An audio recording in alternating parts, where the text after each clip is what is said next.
Selamat datang Bapak Ibu, kali ini kita akan membahas tentang pemodelan bangunan dengan perangkat lunak Revit Autodesk, topik 1.3 alur kerja, workflow, pembuatan objek rumah bagian 1.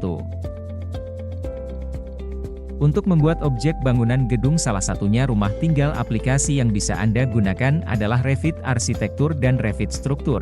Pada bagian 1 ini, Anda akan mempelajari tentang Revit Arsitektur dan langkah kerja pembuatan objeknya.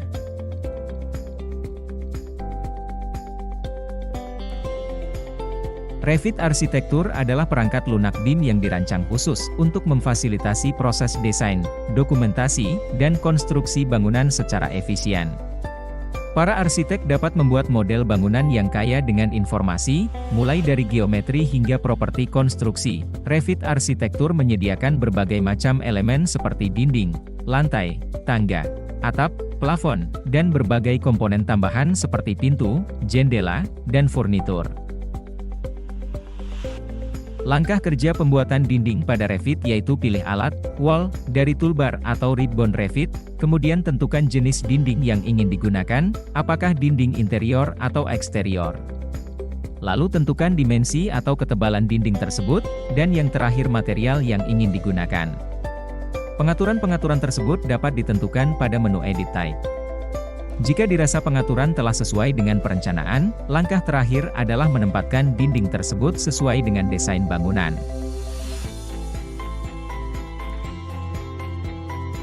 Lantai adalah permukaan horizontal yang membentang di atas struktur bangunan. Konfigurasi dapat dilakukan dengan berbagai material dan ketebalan.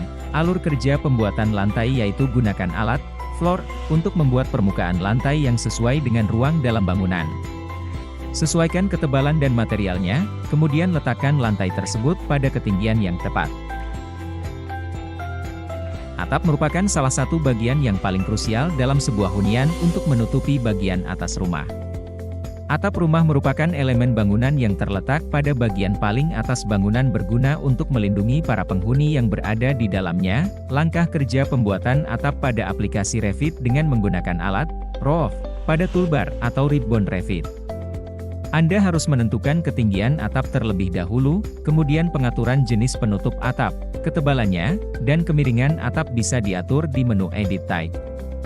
Setelah pengaturan selesai, buatlah batasan garis atap pada lokasi yang Anda rencanakan.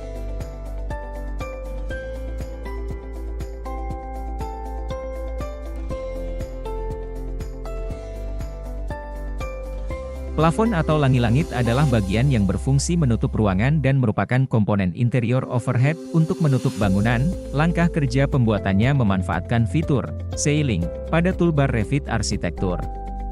Pertama, tentukan ketinggian plafon, material yang ingin digunakan, pola tekstur plafon tersebut. Seperti biasa, pengaturan bisa Anda jalankan melalui menu Edit Type. Selanjutnya, gambarlah batasan lokasi plafon sesuai desain yang telah direncanakan. Tangga digunakan untuk menghubungkan lantai yang berbeda ketinggian dalam sebuah bangunan, dengan berbagai jenis dan ukuran. Alur kerja pembuatan objek tangga pada Revit melibatkan serangkaian langkah yang sistematis untuk menciptakan tangga yang sesuai dengan desain bangunan. Gunakan alat pemodelan stairs di Revit untuk membuat objek tangga sesuai dengan desain yang dipilih. Mulailah dengan menentukan dimensi dasar tangga, seperti lebar tangga, tinggi langkah, dan ketinggian total tangga. Komponen yang disediakan ribbon Revit merupakan fitur yang berisi tentang berbagai macam elemen yang dibutuhkan dalam membuat desain rumah. Komponen tersebut dapat Anda gunakan secara langsung dan bisa juga di-custom sesuai kebutuhan. Contohnya adalah pintu, jendela, dan furnitur-furnitur lainnya. Anda dapat memilih komponen berdasarkan kebutuhan dan menyesuaikan ukuran dan bentuknya sesuai rencana desain. Komponen yang telah dipilih, dapat Anda letakkan dalam lokasi yang telah direncanakan. Terima kasih. Bapak Ibu telah menyelesaikan pembelajaran topik 1.3 alur kerja atau workflow membuat objek rumah bagian 1.